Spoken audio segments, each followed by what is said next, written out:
Assalamualaikum, salam hormat. Saya Pak Kunara. Hari ini bersiaran dari restoran ayam gepuk Mbah di Shah Alam. Okey, topik kita pada hari ini kita nak membincangkan mengenai silat. Bukan sekadar seni bela diri, tapi sebenarnya silat ialah peradaban. Okey. Jadi bila kita sebut silat, kebanyakan orang akan membayangkan sepak terjang, persembahan, silat olahraga, tari dan sebagainya. Okey, tapi sebenarnya silat bukan setakat tu. Silat adalah lebih mendalam daripada tu. Jadi pada hari ini insyaAllah kita akan cuba kongsikan sikit. Dan jika ada apa-apa soalan, apa-apa pendapat, pandangan, silakan tinggalkan komen di bawah ni. Ya, bawah ni. Okey. Jadi silat. Okey, pada konvensyen seni silat Melayu antarabangsa 2025 tahun lepas, kita telah memperkenalkan satu konsep yang dipanggil matra silat. Matra silat ni ialah satu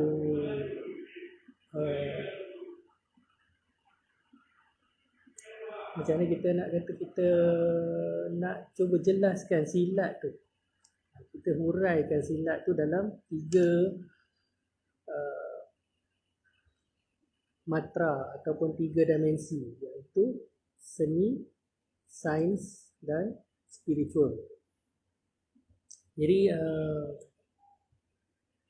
dalam seni, mungkin ramai yang kata seni silat tu ialah tarian ataupun buah-buah silat.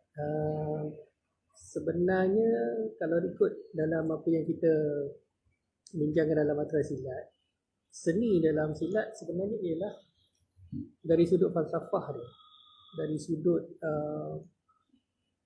apa yang silat ni bawa. Itu bukan dari aspek pertempuran tu ataupun aspek buah, aspek tari langkah, seperti yang tu masuk kepada sains. Sebab bila kita cerita pasal buah silat, pukulan, sepakan ataupun permainan senjata, yang tu semua melibatkan biomekanik. Jadi bila biomekanik ni dia dah masuk ke dalam bidang sains.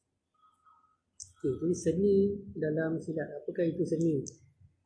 Seni, kalau kita tengok, dia bukan satu, takrifan dia ialah seni satu benda yang halus. Jadi kehalusan di dalam silat tu, kerana seni silat ni dia bukan, macam saya kata tadi, bukan yang bab tempur tu, tapi seni silat ni bab falsafah dia. Contoh, secara umumnya silat dia tidak menyerang. Dia kenapa tak menyerang? Sebab kita nak mendidik supaya ahli-ahli silat ni bersabar. Okay, kita takkan menyerang sehingga kita tak diserang. Maknanya kita cuma akan membalas. Kita takkan menyerang tu maknanya kita tak menceroboh. Di situ letaknya antara konsep seni dalam seni silat ni. Jadi kalau orang kata orang silat ni ganas, orang silat ni nak bergaduh, suka mengamuk, itu salah konsep sebenarnya. Jadi orang yang betul-betul memahami apakah itu silat, dia tidak akan menceroboh, dia tidak akan menyerang tanpa sebab, ataupun tidak akan menyerang selagi tidak diserang. Jadi maknanya kita menyerang tu sebagai mempertahankan diri kita, agama kita, tanah air kita, harta benda kita, keluarga kita, mempertahankan. Itu yang antara poin dia bila kita katakan seni dalam silat. Jadi selain daripada tu, bila kita kata mempertahankan, kita tak menyerang, kita bersabar. Jadi sabar ni, ramai ulama kata sabar ni sebahagian daripada iman.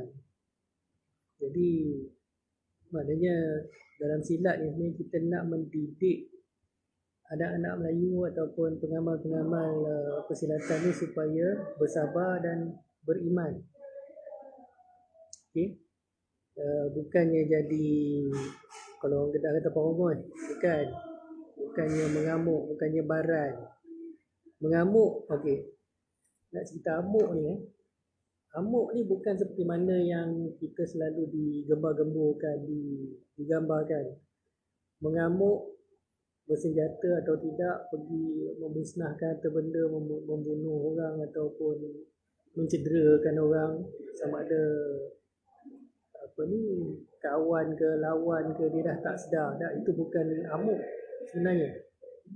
Amuk yang sebenarnya ialah satu keadaan yang mana kita menyerang dengan tanpa mengisahkan apa yang akan jadi pada diri sendiri kita, tapi pada masa yang sama kita masih waras. Jadi poin amuk di sini ialah kewarasan. Kita mengamuk pun kita menyerang tu bukan menyerang sebab menyerang, tapi kita menyerang tu menyerang balas. Dalam keadaan yang mana kita tidak ada emosi. Tapi dalam kita punya minda kita masih jelas apa yang kita buat, kita tahu apa yang kita buat, kita tahu apa yang kita lakukan, siapa di sekeliling kita, kita tahu, kita faham, kita sedar. Bukannya kita main libas, okay? Semata-mata melibas dan tak tahu apa yang kita buat. Okey, itu amuk. Okay, kita balik pada seni dalam silat tadi. Seni silat di antaranya tadi saya kata menanti serangan. Jadi kita menunggu, kita tidak menceroboh. Okey, yang itu satu. Kemudian seni dia pula, dari segi contoh seni berpakaian. Okay, pakaian silat ni dia sopan. Okay, dan pakaian silat ni dia bukan kata tidak menjolok mata. Okay. Dan dia adalah bersesuaian dengan syariat Islam. Jadi yang tu kita kena faham. Okay. Seni itu yang katakan seni dalam pemakaian ataupun pakaian silat. Contoh macam saya pakai sekarang. Okay. Baju sikap, getap. Okay. Dalam ada baju. Dan di bawah lagi saya memakai sampin dan seluar. Okay, dalam peradaban Melayu, pakaian Melayu biasanya seluar ni dia tidak melebihi paras buku lali. Selalunya seluar Melayu ni dia tergantung. Dia bukan meleret dan orang kata sapu jalan tak. Jadi di situ yang saya katakan seni dalam persilatan ni, dalam pemakaian. Okay, contohnya. Kemudian dari segi aurat, okay, pakaian dalam silat seharusnya menutup aurat. Okay, kita mendidik pesilat ni supaya belajar berpakaian yang sopan dan menutup aurat. Okay. So tadi pertama sekali dari segi tindakan, dari segi sabar, kemudian dari segi pakaian, kemudian dari segi pembawaan diri tu bersamalah sabar tadi tu, maknanya beradab. Okay, seni dalam silat tadi ni termasuklah adab. Adab ni macam mana? Maknanya cara kita berkomunikasi, cara kita menghormati orang lain, cara kita berhubung, bahasa yang kita gunakan, cara kita bercakap, okay, macam mana kita melayan atau menyambut tetamu. Okay, walaupun musuh sekalipun kita masih ada adab dengan musuh. Itu adalah sebahagian daripada seni dalam persilatan. Kemudian kita ada yang ni mungkin ramai yang suka lah, persenjataan. Okay, persenjataan ni dia boleh masuk dua bidang lah. Maknanya dia ada dalam seni dan dia ada juga dalam sains. Seni persenjataan dalam silat. Seni persenjataan dalam silat, contohnya kita ambil keris. Siapa yang kenal, siapa yang biasa dengan keris ni, dia tahu keris ni ada hulu, ada bilah, dan ada sarung. Di dalam persilatan ataupun dalam peradaban Melayu, keris ni dia ada ciri-ciri dia yang tersendiri. Kita ambil contoh hulu lah. Hulu keris. Hulu keris, kalau kita ambil secara apa yang dipanggil sebagai hulu ayam sejuk ataupun hulu Jawa Demam, yang mana dia seperti orang sedang kiam. Tapi kepala tu macam kepala burung. Itu ialah abstraction ataupun pengabstrakan. Kenapa? Sebab kan dalam Islam tak dibenarkan menggambarkan sesuatu benda hidup tu secara literal atau secara harfiah. Jadi dalam peradaban Melayu ni, tukang-tukang Melayu ni dia cerdik. Dia berhikmah. Jadi dia menukarkan bentuk manusia yang mata, tangan, kaki sebagainya tu kepada satu bentuk yang abstrak. Nampak macam burung tapi bukan burung, nampak macam tumbuhan pun ada. Tapi ciri-ciri tu ada di situ. Ni yang kita panggil semiotik. Semiotik. Maknanya senang kata membaca tanda-tanda. So dalam keris tu dia tak ada satu ayat ataupun huruf pada hulu tu menceritakan apakah ini tak, tapi bentuk hulu tu sendiri dah menceritakan apa dia di sebalik itu. Ni yang kita kata seni. Maknanya di sebalik bentuk hulu keris tadi ni ada maksud. Kenapa ada tangan, kenapa ada peluk tubuh. Ada yang kata peluk tubuh tu sebenarnya kiam. Jadi, tapi kenapa pula kata Jawa Demam? Jawa Demam ni ataupun ayam sejuk itu penamaan. Orang Melayu ni dia cakap bukan selapis lah, dia cakap berlapik, kata. Maknanya dia tak cakap benda tu seperti mana yang literally ataupun secara harfiahnya dipertunjukkan. So kalau hulu keris tu dia tak adalah kata ini keris orang sedang kiam, saya kata. Sebaliknya dinamakan sebagai Jawa Demam ataupun ayam sejuk. Jadi itu Melayu punya falsafah. Falsafah orang Melayu. Jadi kenapa kiam?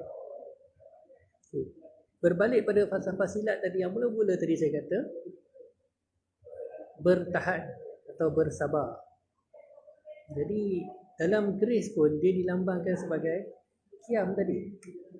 Maknanya orang yang menahan diri dia daripada, kalau dalam situasi pergaduhan, daripada bergaduh lah. Tapi tak bermakna dia tak erti bergaduh. Ni satu lagi falsafah yang saya dapat di dalam silat ni. Almarhum guru saya pernah kata belajar silat sampai tak gaduh. Dia tak gaduh ni ada dua maksud.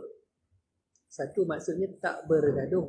Maknanya kata kita belajar silat ni, kita mempelajari strategi ataupun kita mempelajari kaedah bagaimana nak mengelakkan pergaduhan. Itu salah satu ciri dia.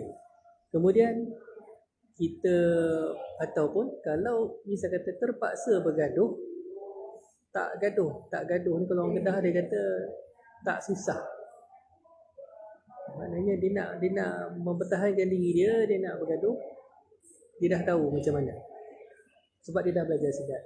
Tapi sebelum dia bergaduh tu, dia perlu menahan diri dia dulu daripada nak bergaduh. Bukannya kira nak bergaduh saja. Yang selalu digambarkan orang silat ni bengkeng, baran, nak bergaduh kerja-kerja. Itu Kalau ada pun pada saya minoriti lah, bukan majoriti orang silap macam tu.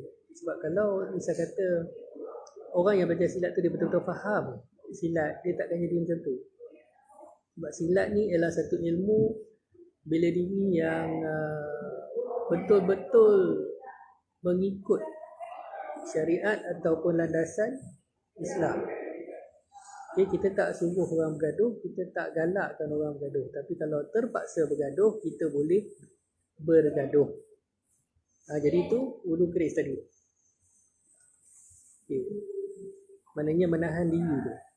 Dan kalau kita nak tengok dari segi yang lebih mendalam, menahan diri ni bukan sekadar menahan diri daripada bergaduh, tapi juga menahan nafsu. Ini bulan Ramadan ni memang kita dilatih untuk menahan nafsu makan, di antaranya bukan minum.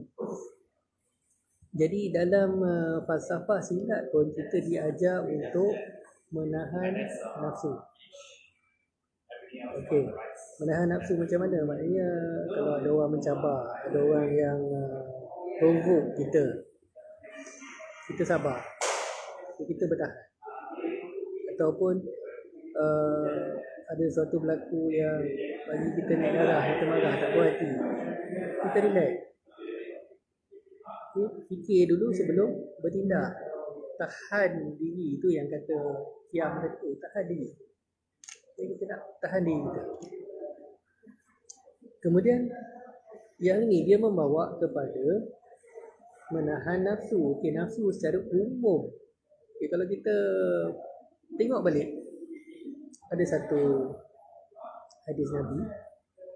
Nabi pernah kata, jihad yang paling besar atau perjuangan yang paling susah ialah perjuangan melawan diri sendiri ataupun menahan nafsu kita. Nak tahan tu. Yang tu yang paling besar jihad. Jadi itu dilambangkan dalam keris. Dalam mereka bentuk keris tu. Okey. Kemudian panjang lagi cerita ni sebenarnya, tapi kita ambil sikit-sikit. Okay, mungkin dalam isu yang kemudian kita boleh tambah lagi. Okay, satu lagi, bila kita tengok wudu keris tu, dia seolah-olah macam tangan sedang berkiam dan dia kalau kita perhatikan di tepi tangan dia tu ada satu empat segi. Okay, empat segi tu ada yang mentafsirkan sebagai kitab. Jadi maknanya dia menyimpan atau kata kelik kitab. Kitab tu adalah pegangan dia. Kitab apa? Ada yang kata kitab Al-Quran. Ada yang kata kitab Muqaddam. Okay, tapi itu terpulang pada interpretasi masing-masing. Cuma yang saya nak nyatakan di sini, kitab tu bermakna itu pegangan dia. Pegangan dia. Secara umumnya kita kata tauhid. Kita berpegang pada tauhid. Okey. So tangan, kitab, kemudian kepala. Kepala dia macam tunduk sikit. Tunduk maknanya kita bukan tunduk pada musuh dah. Kita tunduk pada yang kat atas. Balik pada tauhid tadi lah. Kita dah pegang kitab ni. Jadi takkan kita nak mendongak dengan Allah Ta'ala kan. Kita tunduk. Jadi kalau kita tengok wudu keris tu, kepala dia tunduk, okay, menghadap ke bawah. Maknanya seolah-olah macam orang yang sedang solat. Okay, jadi dalam solat pun kita akan biasanya kita akan memandang ke arah sejadah tu di bawah. Okay, cuma yang saya faham, kita disunatkan pandang depan, cuma depan Kaabah je. Maknanya kita pandang pada Kaabah. Tempat-tempat lain kita pandang pada sejadah. Jadi itu yang bentuk yang kita tengok pada wudu keris tu. Tunduk bukan kepada musuh, okay? Tunduk bukan kepada nafsu, tapi tunduk kepada Yang Maha Esa. Tunduk pada Allah Ta'ala. Juga tunduk kepada pemerintah yang adil. Maknanya siapa yang pakai keris ni sepatutnya kita tak perlu takut. Orang yang pakai keris ni dia bukan orang yang barbarian ataupun orang yang ganas. Dia merupakan seorang gentleman. Okay. Bukan semua orang boleh pakai keris pada zaman dulu. Jadi patutnya sekarang ni kita kembalikan balik. Boleh pakai keris tapi kena faham kenapa nak pakai keris. Bukan saja seronok-seronok. Okay, keris tu merupakan pelengkap pakaian. Jadi patutnya macam ni. Okay, saya kena pakai keris. Tapi sebab ni tempat awam dan bukan tempat saya, jadi kita terpaksa mengelakkan masalah umum lah. Okey. Jadi keris tu sebagai pelengkap pakaian. Keris tu juga sebagai IC orang dulu-dulu. Sebab setiap keris tu dia ada reka bentuk dia yang menunjukkan asal usul dia dari mana. Kalau keris Perak ada cara dia. Kalau keris Kedah ada cara dia. Keris Kelantan, Terengganu pun ada cara dia. Contoh macam di Kedah, sampir atau sarung itu nipis. Keris dia pun saiz yang agak kecil. Okay. Kalau di Perak pula dia famous dengan kata sampir Batman ataupun sampir lancang. Ulu pula dia panggil, ada yang setengah tu panggil ulu ulat kekek. Ataupun pada saya ulu Perak ni dia lebih tegak berbanding dengan tempat lain yang lebih tunduk. Kemudian di Kelantan kita ada ulu pekaka dia, bukan tajung pekaka. Pekaka ni macam dia macam Jawa Demam juga tapi dia punya kepala tu panjang. Itu pekaka. Di Terengganu famous dengan hulu pipit teling.